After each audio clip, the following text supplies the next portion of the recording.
Oke, sebelumnya perkenalkan kami dari mahasiswa Universitas Sanata Dharma yang akan mewawancarai salah satu owner dimsum mentai yang ada di Jogja. Kalau boleh tahu, perkenalkan dengan Mas siapa? Saya Dewo, saya salah satu perwakilan dari 3 owner dimsum mentai Demangan. Oke. Berarti untuk ownernya sendiri beda-beda nih. Demangan. Jadi kebetulan di sini ada 3 yang bertanggung jawab, ketiga kepemilikan saya, Mbak yang tadi Mbak Ovin dan Mbak Monica. Itu kebetulan Mbak Monica. Berarti yang Mas itu di di manage dimsum mentai ini udah berapa lama berarti? Sebenarnya kalau saya mengurusi Monich itu sudah mungkin ini tahun kedua. Tahun kedua. Ya, sebelumnya itu kita itu sempat ada di Pakuncen, tapi akhirnya kita pindahkan semua ke sini karena Pakuncen itu kan lokasinya ada di rumah, jadi kita fokuskan di ruko gitu biar lebih secara privasi kan di sini lebih baik dan juga target pasarnya kan lebih banyak di sini. Baik Mas, tadi kan Mas juga membilang ini udah pembukaan tahun kedua. Sebelum membuka rencana bisnis ini pasti ada beberapa latar belakang sehingga hasilnya Mas ini memotivasi Mas untuk membuka usaha ini. Mungkin apa yang melatar belakangi Mas membuka usaha ini? Karena kan kalau kita lihat juga penjual dimsum itu banyak kompetitornya. Mungkin yang memotivasi itu apa Mas? Jadi sebenarnya brand Monich ini sudah ada dari 2020.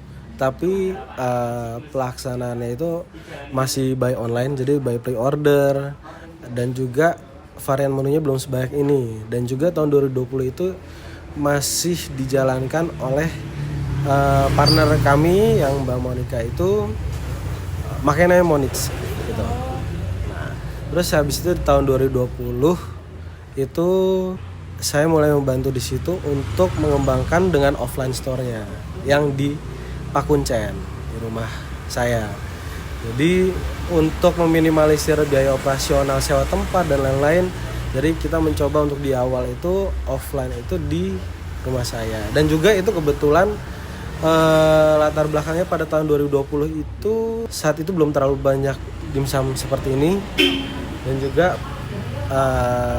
karena kecintaan terhadap dimsum, cemilan yang enteng tapi enak, terus juga sempat viral tapi masih belum terlalu banyak lah yang jualan saat itu. Jadi dicobalah untuk membuka Monich dimsum mentai itu di tahun 2020. Saya ingin bertanya lagi, kalau dimsum kalau rencana bisnis kan pasti ada target pasarnya ya Kak? Kalau dimsum kan biasanya pelajar, cewek-cewek gitu. Kalau menurut Masnya sendiri ini target pasarnya siapa? Kalau menurut kami, target pasar kami itu sama seperti yang lainnya makanan viral pada saat itu, semua umur. Tapi kalau lebih spesifik itu nanti ada mahasiswa atau mungkin pekerja-pekerja yang di sekitar lokasi kami. Terus habis itu ya sebenarnya semua umur sih. Kan dimsum itu juga kebetulan dimsum kami itu dimsum yang dimsum ori kami itu full ayam. Jadi bisa kami garansi kalau misalnya kandungan ayam itu lebih banyak. Jadi kadang dipakai untuk teman-teman itu customer kami sebagai dimsum diet. Dan juga kukus kan. Jadi ya itulah target pasar kami itu. Berarti secara umum itu masyarakat pada umumnya ya Mas? Iya. Oh. Dan kita kan halal ya. Iya. Jadi secara spesifik kan makanan halal. Jadi kita membuka target pasarnya untuk semuanya. Cuman kalau kita ngomong viral ya pasti jadinya pelajar, pengguna sosmed yang memang apa ya bahasanya FOMO ya saat itu. Terus juga ya mungkin kan dimsum kami banyak ayamnya daripada tepungnya, jadi ya nanti yang beli ada yang orang diet atau apa gitu loh. Gitu sih. Kalau boleh tahu berarti dapat label halal itu dari tahun berapa tuh Mas? Sebenarnya kalau kami itu awalnya ya mungkin karena kami awal coba-coba ya. Awal coba-coba kami itu setelah menggunakan vendor yang kami setujuin dengan resep dan lain-lain, kami menggunakan vendor yang sudah ada lisensi halal. Kalau kami pribadi, kami menggunakan lisensi halal dari vendor kami gitu loh. Berarti dari secara langsung dari Mon Eats-nya berarti belum ada, tapi dari vendornya Ya, karena udah kami ada. masih berproses kan, ini umurnya juga masih dini Kak ya. Jadi kami masih mengusahakannya dengan ya karena kita mengikuti makanan kan agak riskan ya. Jadi kami juga melihat di situ gimana dengan pengurusan hal yang mungkin buat kami itu yang kami pertimbangkan. Tapi di sini untuk umur yang masih muda, kami mengusahakannya dengan menggunakan vendor yang sesuai dengan kami, kemauan kami, dan juga harus ada sertifikasi halal gitu sih. Dan kami sudah terikat kontrak dengan vendor yang kami itu untuk keseriusan halalnya itu sih. Jadi gitu. Oke, kalau boleh tahu nih, dari keunggulan dari Mon Eats sendiri itu apa sih Mas? Kan tadi selain dari dagingnya yang banyak, terus rasanya yang bervariasi, itu ada lagi nggak yang lain? Kalau misalnya kita ikut dengan namanya Mon Eats Dimsum Mentai, itu mentanya yang kita unggulkan karena mentanya kita ngeracik sendiri, bukan bener-bener kita ngeracik sendiri campurannya. Jadi bisa dibilang itu spesial dari kita. Oke, berarti dari mentai sendiri itu nggak pakai vendor, berarti cuman daging aja. Ya, untuk vendor kita di dimsum. Sebenarnya awalnya di 2020 itu kita dimsum bikin sendiri. Cuman kan makin kesini dengan aktivitas yang kita punya, awalnya dari sampingan, jadi mulai serius kan butuh kuantiti yang lebih banyak. Jadi kita menggunakan vendor dan juga orang-orang yang sudah kita tunjuk dengan standar yang kita punya gitu sih. Mungkin kan sekarang kan tren pasar terus berubah ya Mas. Apakah selama membuka usaha ini Masnya juga tetap melakukan riset-riset seperti kayak minat konsumen itu sekarang seperti apa? Mereka pengen dimsum yang kayak apa? Mungkin bisa dijawab.